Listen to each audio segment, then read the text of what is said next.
nous allons aborder la deuxième partie de la leçon sur les fonctions linéaires. Alors, pour resituer, hein, donc je vais reprendre à partir du moment où on s'est posé la question de savoir comment représenter donc les fonctions dans le registre graphique.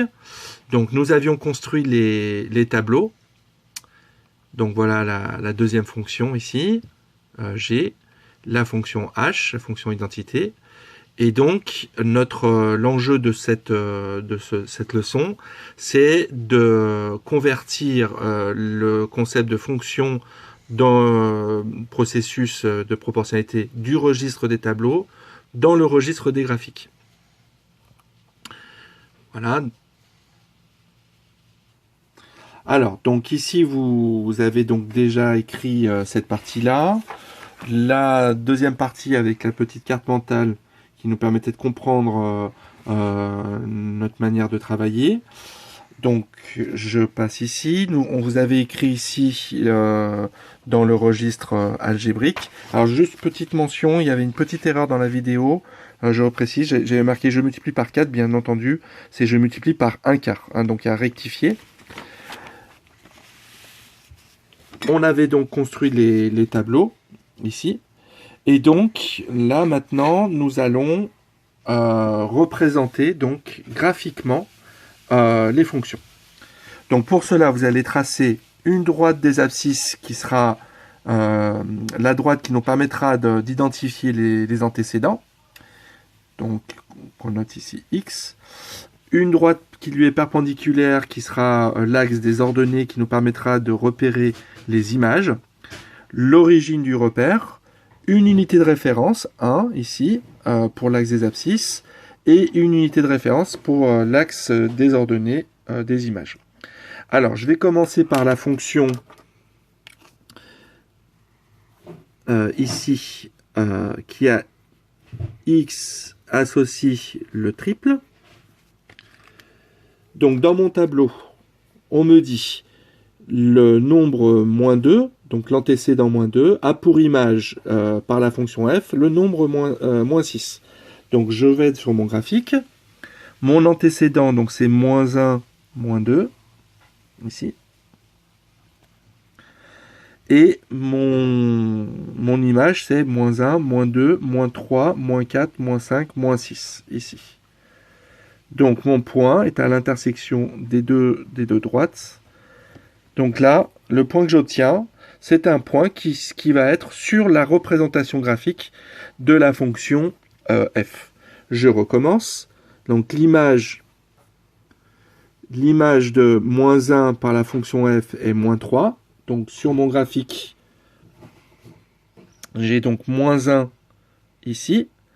Et son image, c'est moins 3. Donc, je vais obtenir ce point ici.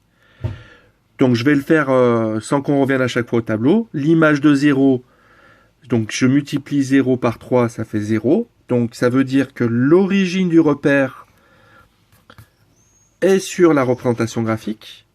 L'image de 1 par la fonction f, c'est 3.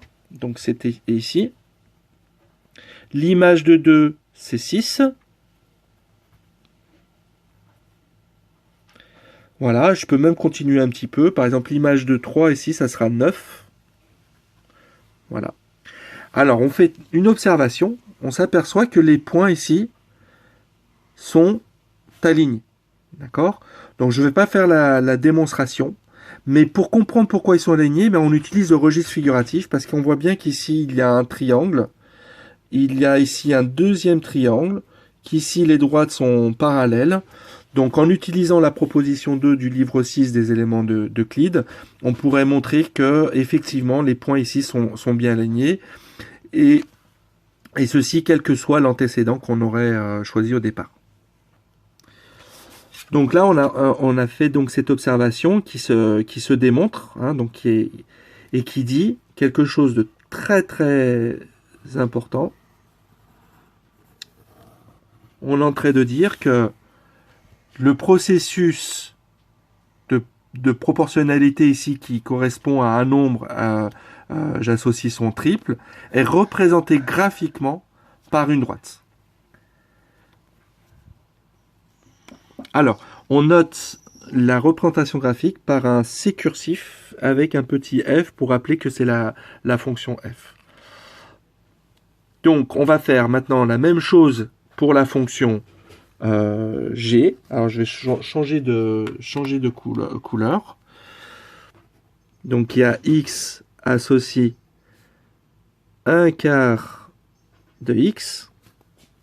Alors, ici, je vais prendre par exemple l'image de 3, 4. Donc, je peux mettre de mon tableau. Hein. L'image de 4, c'est 1.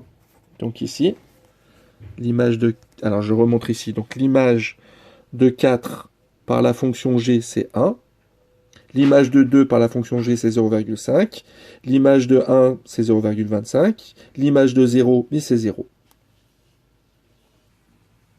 Donc, l'image de 4, c'est 1. L'image de 2, ça va être la moitié, donc je serai ici. Alors, je ne vais pas le faire parce que là, vraiment, c'est trop imprécis. L'image de 0 par la fonction g, c'est 0. Par contre, avec mon graphique, je peux, par exemple, calculer l'image de 8 par la fonction g. Donc, c'est le quart de 8. Ça sera donc 2, qui sera ici. L'image de, par exemple, de 12, donc le quart de 12, c'est 3. Donc je serai ici. Et on pourrait le faire pour les nombres négatifs. On voit à nouveau qu'ici, la représentation graphique de la fonction g est une droite passant par l'origine des axes. Donc, dernière représentation, donc c'est la fonction h qui a x associé donc 1 fois x, c'est-à-dire x, donc la fonction d'identité. Alors celle-ci, elle est très facile à représenter, puisque l'image de 1, ben, c'est 1. L'image de 2, ben, c'est 2. L'image de 3, c'est 3. L'image de 0, on retrouve ce qu'on a dit dans la première vidéo. L'image de 0, ça sera toujours 0 par un processus. L'image de moins 1, c'est moins 1, etc. Donc on retrouve ici le phénomène que l'on a décrit, c'est-à-dire que la représentation graphique de la fonction h est une droite qui passe par l'origine.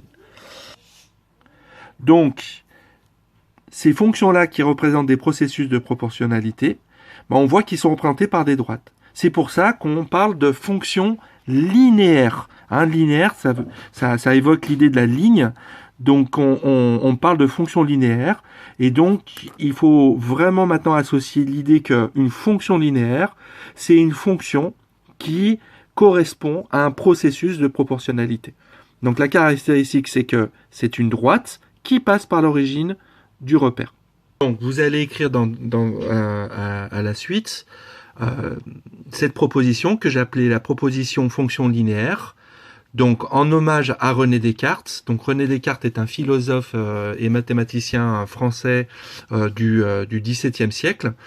Et donc, c'est lui qui a eu l'idée d'associer le registre sémiotique algébrique au registre sémiotique graphique. Hein, il fait le lien entre l'algèbre et la géométrie par ce biais-là.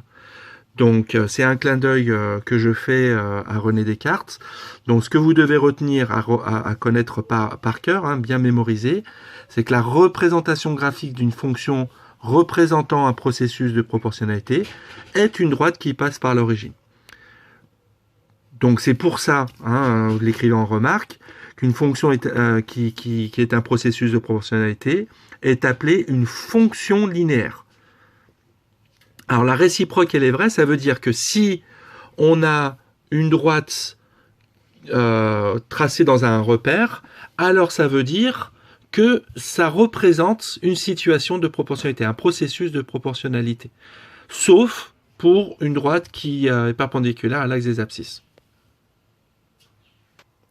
Donc à la suite de vos graphiques, donc vous écrivez la proposition en hommage à René Descartes. donc la représentation graphique d'une fonction représente un processus de proportionnalité, est une droite qui passe par l'origine. Donc ce que j'expliquais, c'est que la réciproque, elle est vraie, c'est-à-dire que si je vois une droite, par exemple si je traçais une droite qui passe par l'origine des axes, alors je peux dire que ça représente un processus de proportionnalité, et donc je pourrais trouver le coefficient de proportionnalité. Hein, c'est ce que je vais montrer par la suite. Alors c'est vrai, sauf pour la droite qui passe, qui est perpendiculaire à l'axe des abscisses, parce que cette droite ne peut pas représenter une fonction, parce que si je prends ici le seul antécédent possible, c'est 0, je vois que j'ai une infinité d'images possibles, et ça ne peut pas représenter une fonction. Voilà. Donc c'est vrai uniquement pour des droites qui ne sont pas perpendiculaires à l'axe des abscisses. Donc voilà, je vous demande de bien écrire, et ainsi que la remarque, et donc retenir cette proposition par cœur, avec l'idée que maintenant on ne dira plus processus de proportionnalité à chaque fois, on parlera de fonction linéaire. Voilà, donc vous l'écrivez sur votre feuille.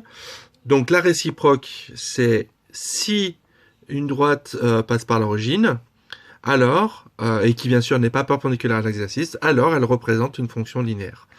Donc c'est une proposition qui est très puissante, que vous l'écriviez, et qui veut dire que d'un seul coup d'œil, on peut identifier un processus de proportionnalité.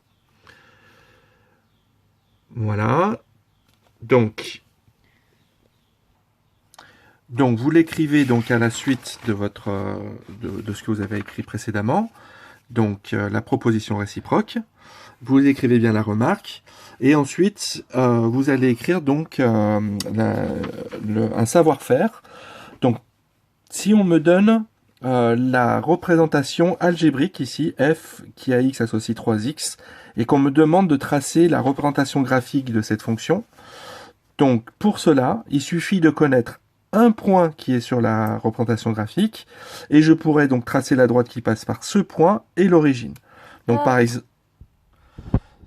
Donc là, par exemple, je vais prendre l'image de 1 par la fonction f. D'accord? Donc ici, l'image de 1 par la fonction f, ça donne 1. L'image, c'est 3. Donc 1, 2 et encore 1, 3.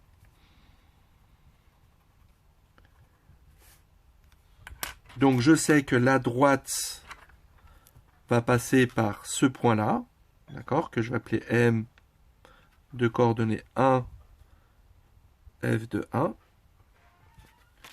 Et par l'origine du repère.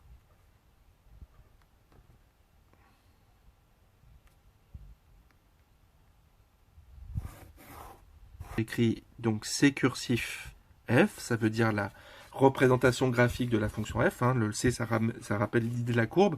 Même si là, ce n'est pas courbe, on parle quand même de courbe comme une représentation graphique. Voilà. Et dans l'autre sens, si on connaît la représentation graphique, là, donc c'est une droite qui passe par l'origine des axes. On a dit tout à l'heure la proposition réciproque de linéaire, en hommage à René Descartes, nous dit que ça représente une fonction linéaire. Donc, pour connaître le coefficient de proportionnalité, hein, le nombre par lequel je multiplie, je peux regarder l'image du nombre 1. Hein, ça va me donner donc 1 multiplié par le coefficient de proportionnalité, ça me donnera le coefficient de proportionnalité. Donc l'image de 1 ici, c'est 1 et encore 1 et encore 1 et encore 1 et encore 1. Donc ici c'est 5. Donc l'image de 1, donc vous écrivez pour connaître la représentation algébrique d'une fonction linéaire dont on connaît sa représentation graphique, on cherche l'image de 1. Donc là la fonction je vais l'appeler L.